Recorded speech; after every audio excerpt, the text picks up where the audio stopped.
नमस्कार. कधी विचार केलाय का की जिथे जमीन अगदी नरम असते किंवा समजा पाण्यावरच, तिथे मोठमोठी बांधकामं कशी उभी राहत असतील? आज आपण अशाच एका भन्नाट अभियांत्रिकी कल्पनेवर बोलणार आहोत. फ्लोटिंग फाउंडेशन्स म्हणजे तरंगते पाया. हो, आणि आपल्याकडे याच विषयावरचा एक चांगला लेख आहे, तरंगत्या पाया अभिनव बांधकाम उपाय. तर याच लेखाच्या आधारावर आज आपण हे तंत्रज्ञान काय आहे, कसं काम करतं, हे सगळं समजून घेऊया. उत्तम. चला तर मग सुरुवात अगदी बेसिक पासून करूया. हे तरंगते पाया म्हणजे नक्की काय? जहाजासारखं काहीतरी? अगदी तुम्ही बरोबर पकडलंय. कल्पना अगदी जहाजासारखीच आहे, फक्त ती जमिनीवर वापरतात. याचं मूळ आहे ना, ते आर्किमिडीसच्या तत्वात आहे. म्हणजे बघा. आर्किमिडीसचं तत्व. ओके. हो, पायाखालून जेवढी माती किंवा पाणी आपण काढतो ना, तेवढाच वजनाला इमारत स्वतःच्या वजनाने बॅलन्स करते.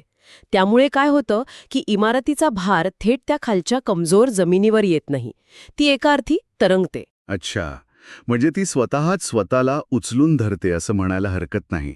मग हे तंत्रज्ञान खास करून अशाच जागांसाठी वापरलं जात असणार जिथे पारंपरिक पाया चालत नाही, म्हणजे दलदर वगैरे. अगदी बरोबर. जिथे माती खूपच भुसभुशीत आहे किंवा पाण्याची पातळी खूप वर आलेली आहे किंवा बांधकामाला खाली खचण्यापासून वाचवायचंय, म्हणजे सेटलमेंट टाळायची आहे, तिथे हे खूप उपयोगी ठरतं. याने इमारतीचं खाली बसणं म्हणजे खच्चीकरणं खूप कमी होतं. हे ऐकायला खूपच युक्तिपूर्ण वाटतंय. पण मग हे बनवतात कशापासून? आपल्या नेहमीचं कॉन्क्रीट वगैरे?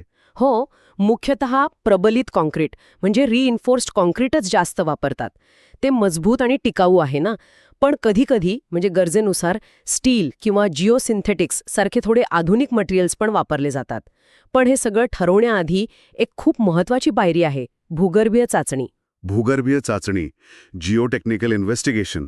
म्हणजे नक्की काय करतात यात? सोप्या भाषेत सांगायचं तर पाया टाकायच्या आधी जमिनीच्या आत डोकावून बघतात. म्हणजे तिथली माती कशी आहे, किती घट्ट आहे, किती वजन पेलू शकेल, पाणी किती खाली आहे, हे सगळं तपासतात. या माहितीशिवाय तुम्ही योग्य डिझाईन नाही करू शकत, ते शक्यच नाही. अच्छा, म्हणजे आधी जमिनीची कुंडलीच मांडतात एक प्रकारे. बरोबर. आणि मग त्या आधारावर पायाची रचना ठरते, मग खोदकाम आणि कॉन्क्रीटचं काम. आणि हो, वॉटरप्रूफिंग, त्याकडे खूप लक्ष द्यावं लागतं, कारण पाया पाण्याजवळ किंवा ओलाव्यात असतो. समजलं. आणि याचं एक प्रत्यक्ष उदाहरण पण दिले लेखात, नेदरलँड्समधलं द फ्लोटिंग पॅव्हिलियन. म्हणजे विचार करा, एक अख्खं प्रदर्शन केंद्र थेट पाण्यावर तरंगतंय. कमाल आहे. हवामान बदलाच्या पार्श्वभूमीवर किती कल्पक विचार आहे हा. खरंच, खूपच छान उदाहरण आहे ते. आणि हे काही एकमेव नाही. जगात बऱ्याच ठिकाणी तरंगती घरं पण आहेत. किंवा समुद्रातले मोठे ऑइल रिग्स म्हणजे तेल काढण्याचे प्लॅटफॉर्म्स, ते पण याच तत्वावर चालतात. इतकंच काय, जिथे पाण्याची पातळी खूप वर असते तिथे शहरांमध्ये खोल तळघरं बांधताना पण हे तंत्रज्ञान उपयोगी पडतं. त्यामुळे इमारत जास्त खचत नाही. फायदे तर स्पष्ट दिसतायत. म्हणजे अवघड जागी बांधकाम करता येतं, खच्चीकरण कमी होतं. पण प्रत्येक नाण्याला दुसरी बाजू असतेच. याचे तोटे किंवा आव्हानं काय आहेत? नक्कीच आहेत. सगळ्यात पहिलं म्हणजे याचं डिझाईन. ते खूप क्लिष्ट असतं, म्हणजे खास कौशल्य लागतं त्यासाठी. आणि सुरुवातीचा खर्च तो पण जास्त असू शकतो, कारण पाया मोठा आणि मजबूत बनवावा लागतो. आणि खोदकाम ते पण खूप मोठ्या प्रमाणावर करावं लागतं. आणि जर पाण्याखाली करायचं असेल तर ते आणखी अवघड होतं. आणि धोका? काही धोका वगैरे असतो का यात? हो, सगळ्यात मोठा धोका म्हणजे जर डिझाईनमध्ये किंवा बांधकामात काही चूक झाली तर इमारत एका बाजूला कलू शकते किंवा तिचं असमान खच्चीकरण होऊ शकतं. म्हणजे एका बाजूने जास्त खाली बसू शकते. ते खूप धोकादायक आहे. अच्छा, म्हणजे हे तंत्रज्ञान जरी खूप प्रभावी असलं तरी ते सोपं नाहीये. भरपूर आव्हानं आहेत. पण एक विचार मनात येतोय. जसं शहरीकरण वाढतंय, जागा कमी होतीये, समुद्राची पातळी वाढतीये, तसं याचं महत्त्व भविष्यात वाढणार नाही का? निश्चितच. अगदी बरोबर म्हटलात.